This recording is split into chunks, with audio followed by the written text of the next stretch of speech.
Action. Cut. Lovely. Hi. Welcome to our new blog. This time, we thought we'd talk a little bit about 3D. Get a good look at your opening shot. Yeah, okay, there you go. Just arm in a little closer. Just watch your back. Hi, I'm Angus.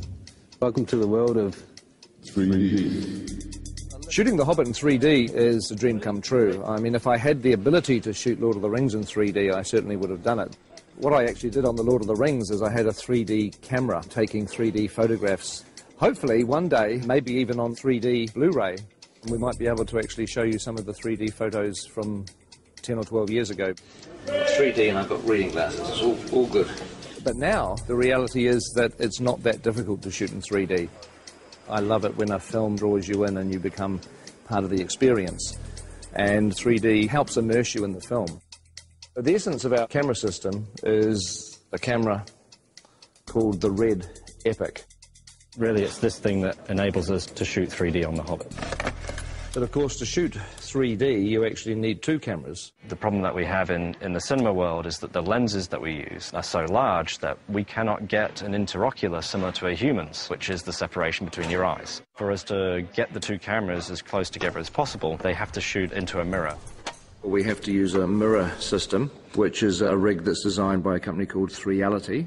one's left eye, one's the right eye. One shoots through a mirror, the other one bounces off a mirror, and so the two images are perfectly overlaid. With using two eyes, we can move the cameras apart and also, more importantly, is find a convergence point. For example, see around someone's face, just like you're looking at a friend. The convergence point is the screen plane itself. 3D forms two places: positive space, which is inside the box, what you see behind the person who's standing on the screen, and negative space, which is what you feel comes out into the audience, an arm, a bullet, or whatever you want. And the whole idea with these rigs is you can change the interocular and the convergence as we're shooting.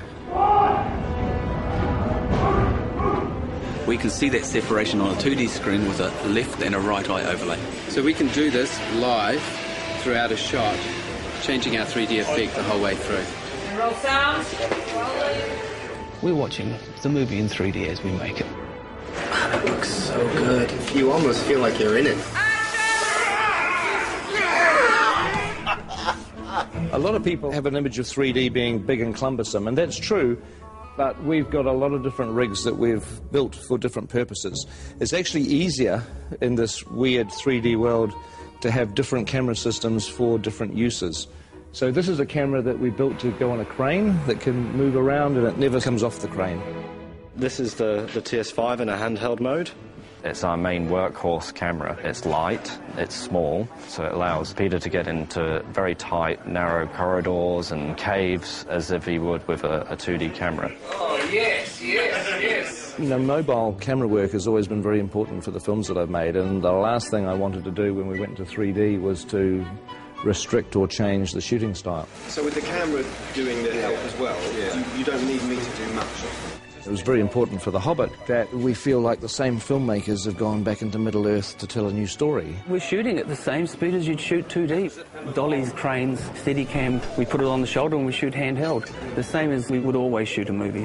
Of course, once you've got 3 or 4 cameras for main unit, you need 3 or 4 cameras for second unit, which is 8 cameras, which is really 16 cameras. This is the world of the Hobbit camera department. We have 48 Red Epic cameras, and they're on 17 3D rigs. This one's called Walter, which was my grandfather. This one's Ronald, my uncle.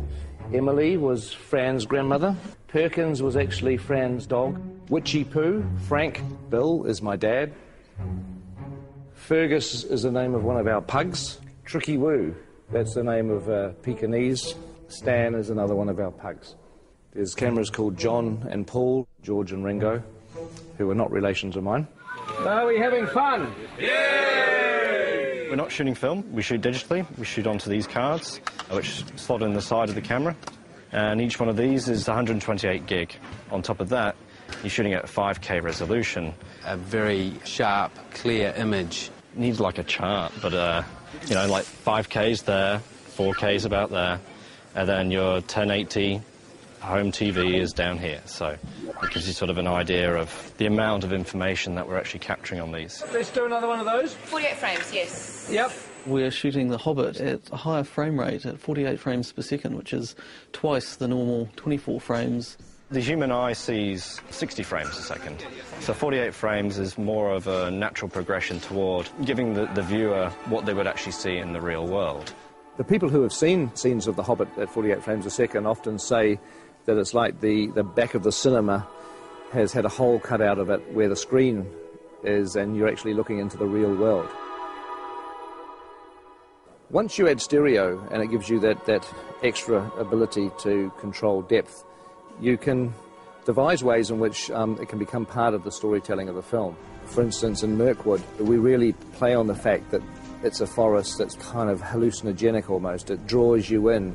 It makes you part of it, and you may never get out. What we want is just to stay where you are and then... Stay back! Stay where you are! Mirkwood is a big forest, and it's full of vines and sinister-looking trees, I suppose you'd say. It has a lot of things hanging down, a lot of things coming from all sorts of angles, and it helps us with the 3D to be able to push into that and try and get the audience to feel that they're actually trying to move into the forest with the cameras and give it that dark and look-over-your-shoulder feeling. Colour-wise, with the red camera, tends to eat colour a little, and so we add more colour. If you look at the ungraded footage, the trees look incredibly psychedelic. They look like they were painted in 1967. We wouldn't normally be quite as bold as this, even in Mirkwood, which is an enchanted forest, so it's like we oversaturate. Look! In the movie, they won't look anything like that. They'll be graded down, and you'll just get the barest hint of colour in the finished film. They're coming back!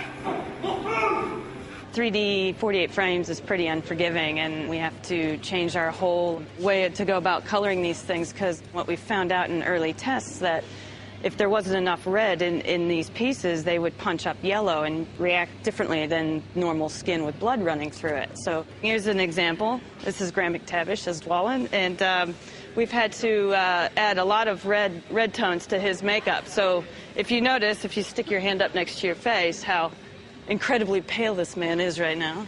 I've barely seen daylight for the last 6 months, that's fine. Yes. So we have to add the blood in the piece to make him look like a normal flesh tone. It looks freaky now, but on film it's going to read beautifully. Fingers crossed. With the 3D HD stuff, it is amazing how when people's hair moves around on the wigs, it has to actually be the real thing. It has to be real hair. And you find, because the number of frames a second you're using and so on and so forth, if you've got real hair moving around, it just looks real. I've never worked on a film that's 48 frames per second and uses the cameras that we're using. It's challenging to look for fabrics that work. I know full well that a fabric that we bought ages ago for a dressing gown for Bilbo would probably make people feel sick if they saw it on camera. It's got spots on it with a little spot inside it, and it would just be like someone throwing stones at your face, I think. So I've avoided that fabric like the plague. It's in very poor taste! Others are just a joy to behold, and the camera picks it up and the audience could see every last detail. So in that sense, it's really exciting. This film is really breaking new grounds in many ways as far as the technology of the filming goes. But John and I are still working in our time-honoured methods of pencil and charcoal, composing pictures in 2D. And we thought we'd try and come up with some way of actually incorporating a 3D aspect into the way that we were producing the concept art. That might communicate more clearly to Peter and to the other technicians. So what we're doing is 2 drawings. One is in red, one is in blue, and the 3D glasses have a red lens and a blue lens, one for each eye. Don't go too heavy. This is probably the first serious cinema production where the actual concept art has been done in 3D. Rather than sharing just the same office, we're actually sharing basically the same vision. Vision, yeah. There's been a bit of a tendency for me to take on the blue, and obviously, you know, sitting on the right-hand side of the picture, it's easier to actually get your head around the left side.